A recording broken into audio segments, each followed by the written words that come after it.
Welcome back to the sandwich series where I'm on a mission to find the best sandwiches from around the world and craft every single element from scratch, all in my very own kitchen, so you can learn the way of the sandwich. And recently I've been getting a ton of requests for the Montreal smoked meat sandwich. And I'm not gonna lie, I've been thinking about making a pastrami sandwich since day one of this series, but I kind of gave up because I don't have a smoker. You need to smoke the meat. I'm in this little kitchen. But all of these requests kind of pushed me over the line, and I figured I would create some way to do it and make it taste awesome in my very own kitchen. But I didn't just want to do the Montreal smoked meat sandwich. It just didn't really feel right considering my roots. I grew up eating the pastrami sandwich, and I live in New York, which is the home of the pastrami sandwich. There's so many good places around here. So what I'm gonna do for this episode is explore both. I'm gonna explore the Montreal smoked meat sandwich and the pastrami sandwich, check out the differences between the two, the similarities, and then craft my own version at home. First, we have to do research on both of those sandwiches, and our journey starts at Mile End Deli, which has taken the Montreal smoked meat sandwich and brought it to right here in Brooklyn.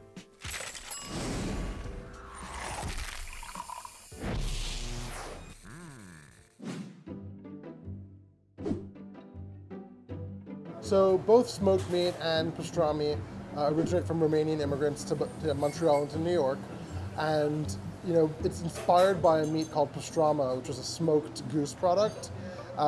Here they couldn't access the goose. They started to use beef brisket because it was a cheap cut of meat. It basically became pastrami because it would be sold next to salami.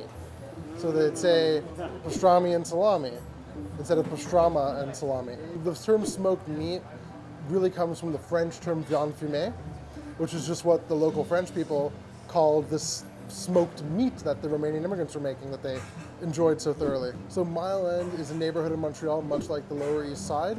It's where the Jewish immigrant population went from the late 1800s through the Second World War, and that's where you'll find a number of the Jewish delis, Jewish restaurants, bagel shops.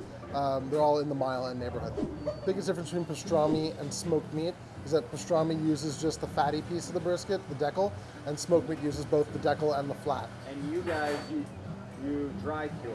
We'd use a dry cure instead of a wet brine to make smoked meat.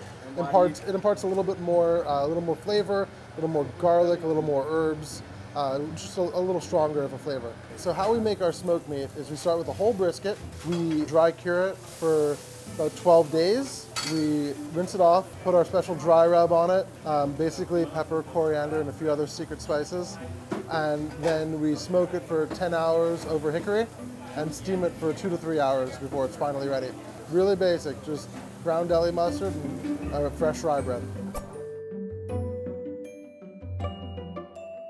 My first Montreal smoked meat sandwich, and it was delicious. I felt like all the ingredients together just really worked in harmony, and that was my biggest takeaway, was the simplicity. Just having those caraway seeds and the mustard and the smoked meat, one bite and you really got it all. And I'm definitely more cautious going into the making of my sandwich to not overdo it with ingredients, to keep it simple. But before I attempt to make it at home, we've got one more stop on our pastrami smoked meat journey, and that is at Katz's Deli to try the New York pastrami. And Katz's Deli is definitely the most famous Jewish deli in the city, and I actually grew up on Carnegie Deli because that was my dad's favorite, the place where they stack the pastrami super high. But one taste of Katz's and I was certainly converted for life.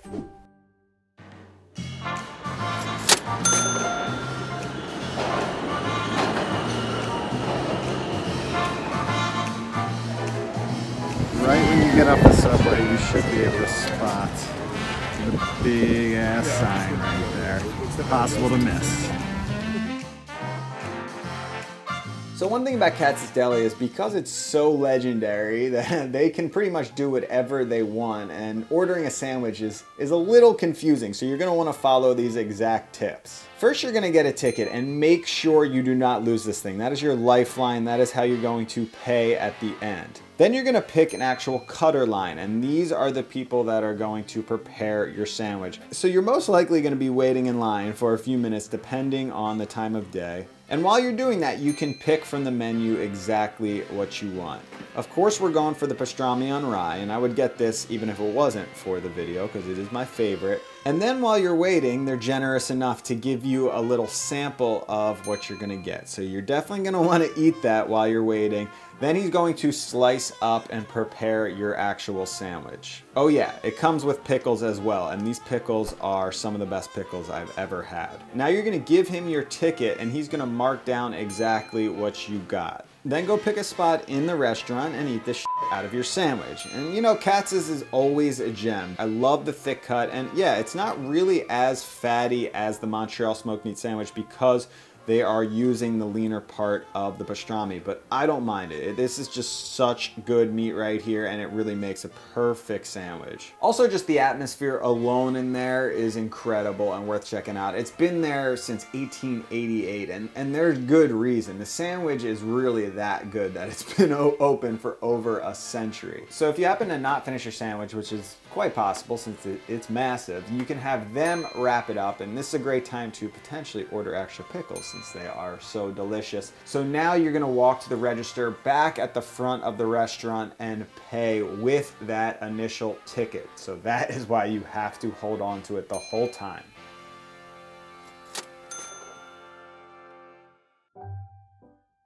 So I was telling my dad about the research I was doing for this video. I told him I went to Katz's Deli and he blew my mind. He told me that my great-great-grandparents originally came over from Europe. They immigrated through Ellis Island and ended up in the Lower East Side of New York, living on Ludlow Street, which is crazy because that's like 3 blocks away from Katz's Deli.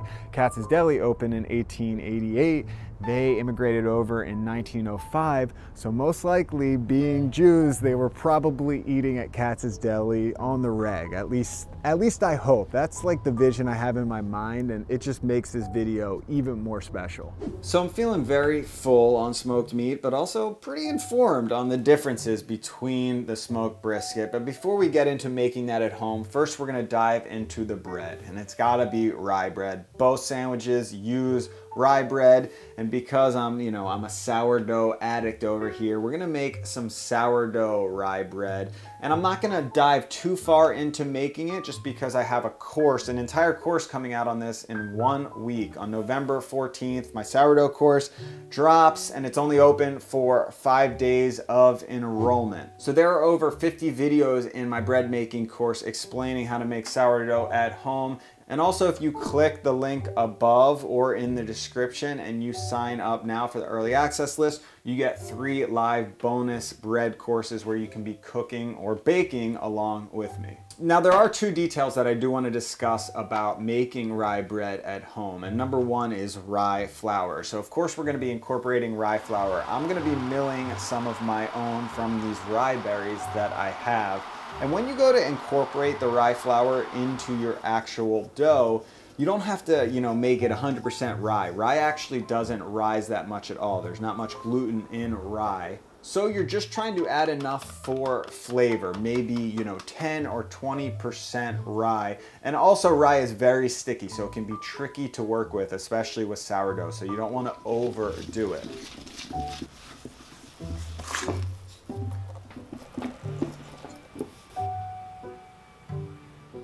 Now, once we've created our dough and it's risen a bit, another thing you want to add if you want that traditional taste, which is, I think, so important, is caraway seeds. And not everyone loves caraway seeds. To be honest, I don't love them in normal bread, but for some reason, when it comes to pastrami and rye or smoked meat and rye, it just adds that perfect touch, and it really gives the classic feel. So you can incorporate these into your dough or even on the crust of your dough.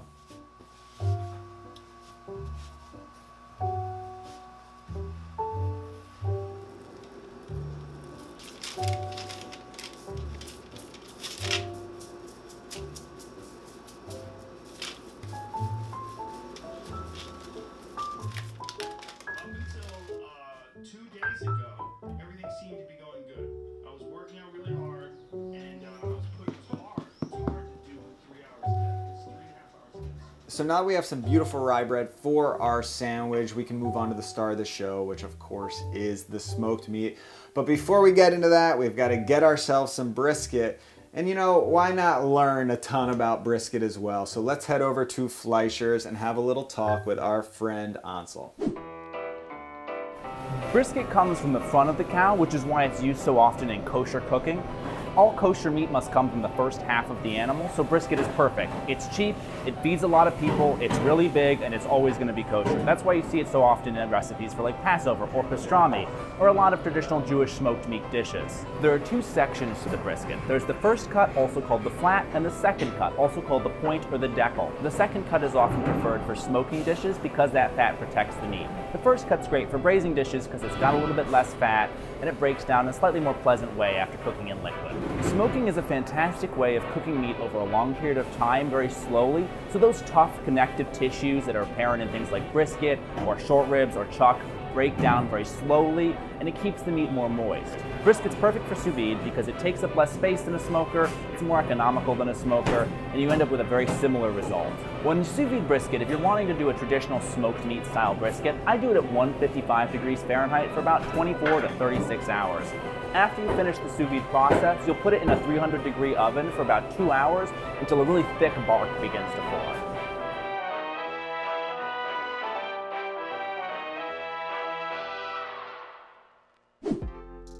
I tried very hard to figure out how to smoke this brisket. I was looking into borrowing one, to potentially buying one, but nothing was really working out. But I think it makes sense to this video because most of you probably do not have a smoker. A lot of you probably live in an apartment just like this.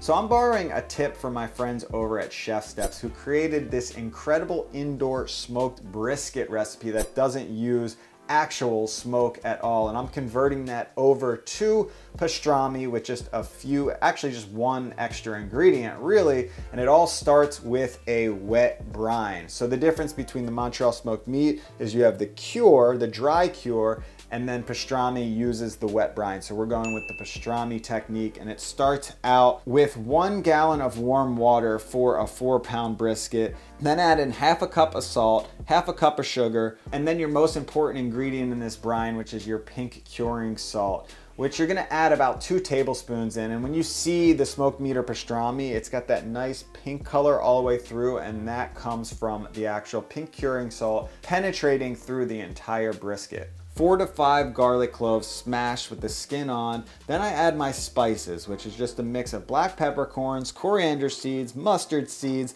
chilies, cinnamon stick. Then just stir that up real nicely until it's dissolved. And now we're gonna add our first layer of smokiness, which comes from liquid smoke. So stir in just a few capfuls of that. This stuff is very powerful. It's super concentrated. And then I added some ice cubes to bring that to room temperature before I added in my brisket. Now you're gonna want that to brine for a minimum of 2 days, but you can go up to a week on that brine for maximum flavor. I didn't have that much time, so I went for about 3 days. And I took that out and just let that dry off a little bit on a towel. And now what we do is create a really smoky and sticky sauce that can be applied to the brisket so your actual spices stick and create a really good bark on your brisket. To do so, I just added a bit of honey. You can use molasses as well, and then some soy sauce and more of that liquid smoke. I brushed that onto the brisket, and rather than smoking this at low heat for hours, we are going to throw this in the sous vide at 150 degrees for a minimum of 24 hours, but you can go up to 48 to really break this down.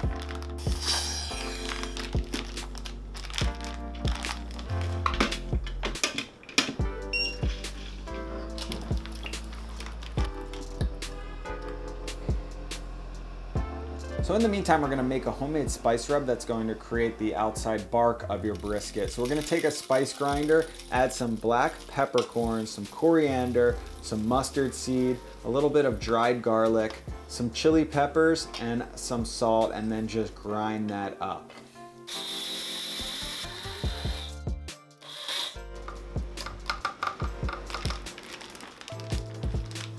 Now when the brisket comes out of the sous vide, you're gonna dry it off again and then paint on some of that smoky, sticky sauce, and then generously sprinkle on your spice rub. Now you're gonna put the brisket in a low temp oven around 250 degrees Fahrenheit and just slow cook it for about 3 to 5 hours until you develop a really nice bark on the brisket. Check this baby out. I've had it roasting for a few hours. Look at the bark on this thing. Looks like smoked meat to me. So there's a ton of fat at the bottom of the pan right there, which is a good sign. A lot of that fat has rendered. You can see just by pressing on it. It's super juicy, but it definitely needed a few hours in there. Wow. Holy. That is insane. Now there's only one more element to this sandwich, which of course is mustard, more specifically deli style mustard, which is just a nice, you know, brown, could be a whole grain, really spicy mustard. I'm gonna make it from scratch by adding mustard seeds to a spice grinder. I use both yellow and black mustard seeds. And what I've been doing recently is just taking a kombucha. I make a lot of kombucha, and it's just a great little thing to add as the liquid to mustard. So I open that up. This one specifically I think is Asian pear and ginger. And if you don't have kombucha, you can use some type of vinegar or add some wine to the mustard. You just want more of that acidity to really balance everything out. Now I'm gonna pour my kombucha, and it's gonna look very liquidy at this point, but don't worry, just keep that in a jar, and over time that's gonna thicken up. And I actually let that ferment for a few days. I just open the lid every day and just mix it up and let it go for a few days until those flavors really develop and you have an incredible homemade mustard. We've done all the research, we've created all the elements. The time has finally come to build this thing and enjoy it. Now I have my smoked meat in the fridge, and I thought it would be a great time to try out another method they use for both the smoked meat sandwich and the pastrami sandwich, which is steaming it right before you serve it. If it came right out of the oven, just slice it up and you're good to go. So I'm gonna use my little pressure cooker here. You can just, you know, steam it on your stovetop. And I'm gonna set this thing for steam and just put my little steaming basket in there and throw in my cooled down smoked meat and just let that steam away. And it's really just gonna give it its life back, juice it back up, and create some nice, tender smoked meat.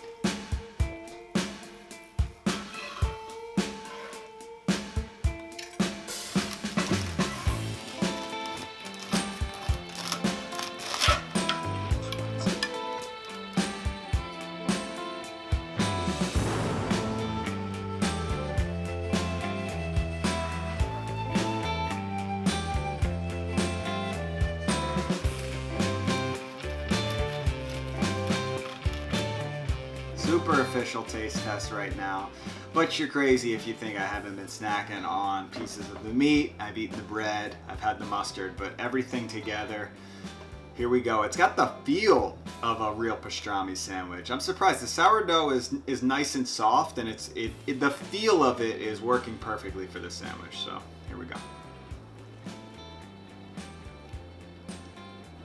I've got no critiques of this sandwich right now. I don't really know what to say. I think it's perfect. You would never know that the pastrami was indoor smoked without any actual smoke, just liquid smoke. It tastes perfect. It tastes like deli pastrami. No complaints about that. So one thing is for sure, I've definitely hit my quota for smoked meat sandwiches. That is for damn sure, at least for a month or two. We'll see what happens. I might get the cravings back, but I actually vacuum sealed these for later, for another time. But overall, super excited that I dove into it this episode. I think both of these sandwiches are incredible. The truth is they're coming from the same Jewish roots. There's like minor differences. There's only a few little things. So when you get into the details and the arguments of which one is better, it's kind of ridiculous to me. They're both great sandwiches. Like, you put a lot of effort into them, you put some love, and you're gonna get an incredible product. Those little details, they don't matter too much to me. I think they're both great. That is episode 9. We are moving on to episode 10. We're getting close to the end of this series, I believe. I'm still figuring out when to end it, but it's coming. So let me know what you want to see in these last few episodes. Make sure you subscribe to Life by Mike G. I'm teasing out upcoming episodes and giving away prizes if you figure out what the sandwich is going to be. My sourdough bread baking course is dropping on November 14th, and stay tuned for episode 10 of the sandwich series.